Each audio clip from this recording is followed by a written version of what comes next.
दोस्तों, supreme court को justice जनाब सरदार तारिक मसूद खोसा की जानिब से पनामा केस के हवाले से जो रिमार्क सामने आए हैं, उनसे ऐसा महसूस होता है कि मियां नवाज शरीफ के साथ पनामा केस में जो ज्यादती हुई, सुप्रीम कोर्ट में अनकरीब इसका अजाला होगा। दोस्तों, उन्होंने अपने रिमार्क्स में कहा कि पनामा में 436 अफराद के नाम थे, लेकिन सिर्फ एक ही खानदान को अलग करके केस चलाया गया। पनामा केस कुछ और ही मामला था। सुप्रीम कोर्ट के जस्टिस ने अपने रिमार्क्स में ये भी कहा कि वो जो कुछ कहना नहीं चाहते, लेकिन ऐसा क्या हुआ कि खानदान के सिवा तमाम केसेस अलग कर दिए गए। दोस्तों, जस्टिस तारिक मसूद खोसा ने जमात इस्लामी के वकील से सवाल किया कि आपका मकसद सिर्फ एक ही खानदान का केस चलाना था। बिलाशुबा ये एक मुस्बत पेशरफ्त है, क्योंकि सुप्रीम कोर्ट का काम इंसाफ फराहम करना है और कभी फैसलों में गलती हो भी गई हो तो उन पर नजरसानी करके गलत फैसलों की तस्हीह करना उसकी जिम्मेदारी है। दोस्तों, पाकिस्तान के 3 दफा के वजीर आजम मियां नवाज शरीफ को तो पनामा केस में पाकिस्तान की तारीख की मुनफरद तरीन सजा दी गई। सजा भी ऐसे कि वो अपने साहबजादे की कंपनी से तनख्वाह ले सकते थे, लेकिन उन्होंने नहीं ली। सिर्फ इतना ही नहीं, बल्कि उन्हें ताहयात नाअहल भी किया गया और पार्टी की सदारत से भी फारिग कर दिया गया और उनसे सजा के खिलाफ अपील का हक भी ले लिया गया। दोस्तों, नवाज शरीफ उस वक्त मुल्क की सबसे बड़ी पार्टी के सरबराह थे। एक इशारे पर अवाम को सड़कों पर ला सकते थे और भी बहुत कुछ कर सकते थे, लेकिन उन्होंने सियासत के लिए रियासत को नुकसान पहुंचाने की कोशिश नहीं की। वो पूछते रहे कि मुझे क्यों निकाला, लेकिन रियासत समेत किसी ने उनके इस सवाल का कोई जवाब नहीं दिया। वो कैंसर में मुब्तला अपनी एहलिया को इलाज के लिए बरतानिया ले गए, लेकिन उन्हें बिस्तरे मर्ग पर मौजूद अपनी एहलिया को छोड़कर पाकिस्तान आने पर मजबूर किया गया। पहले उन्हें जेल में डाला गया, लेकिन जब वहां भी उनकी आवाज को ना दबाया जा सका तो उनकी साहबजादी मरियम नवाज शरीफ को भी वालिद के साथ जेल में कैद कर दिया गया। हद तो ये की गई कि उन्हें उनकी बरतानिया में बिस्तर मर्ग पर मौजूद एहलिया से फोन पर बात करने की भी इजाजत ना दी गई। हत्ता कि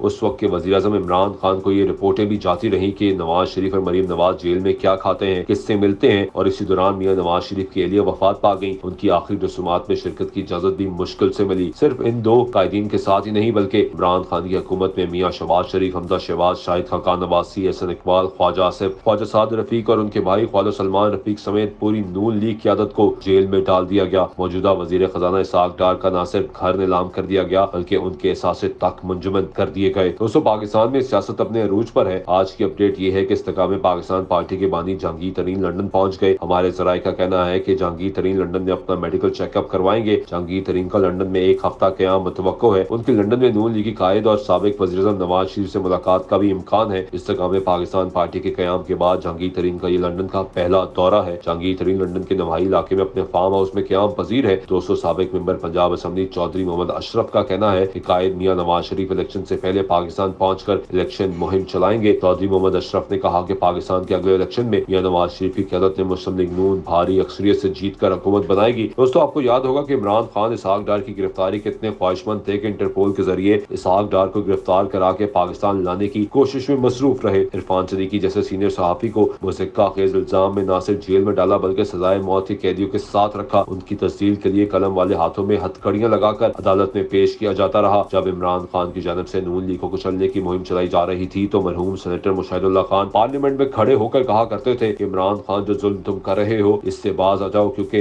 हम तो तुम्हारा ये जुल्म बर्दाश्त कर लेंगे, लेकिन तुम और तुम्हारे ये अरकान चंद दिन भी बर्दाश्त नहीं कर पाएंगे। बहरहाल दोस्तों, वक्त गुजर चुका है। नून लीग की क़यादत में पीडीएम की हुकूमत कायम है। तहरीक इंसाफ की तमाम अहम रहनुमा पार्टी छोड़ चुके हैं। अदलिया में नवाज शरीफ के साथ होने वाली ज्यादती का एहसास पैदा हो चुका है। उम्मीद है इसका जाला भी जल्द होगा और मियां नवाज शरीफ को भी सियासत के लिए प्लेइंग फील्ड मिलेगी और पाकिस्तान में जमहूरियत और इंसाफ का जो पौधा कमजोर हो चुका था वो फिर से मजबूत होगा और पाकिस्तान पहले से बेहतर और तेज रफ्तारी से तरक्की का सफर तय करेगा। दोस्तों, वजीर खजाना इसहाक डार के अवाम दोस्त बजट ने मुस्लिम लीग नून की मकबूलियत का ग्राफ बेहतर किया है। अगर पिछले चंद माह में कई ऐसे चैलेंजेस सामने आए हैं जिनकी वजह से इस पार्टी के कायद मियां नवाज शरीफ की आम इंतखाबात से पहले वतन वापसी की अहमियत बढ़ गई है। ये तो नहीं कहा जा सकता कि इलेक्शन कब होंगे। हम अक्टूबर या नवंबर में इंतखाबात कराए जाने हैं तो 2 से 3 माह पहले अबूरी हुकूमत का कयाम लाजिम है। इसलिए ये कहा जा सकता है कि मौजूदा हुकूमत ज्यादा से ज्यादा अगस्त के आखिर या सितंबर के वस्त तक कायम रहेगी। दोस्तों, मियां नवाज शरीफ की वतन वापसी के लिए सितंबर बेहतर है या अक्टूबर, ये फैसला तो मुस्लिम लीग नून की क़यादत करेगी। ताहम ये वाज़ेह है कि इंतखाबात से कम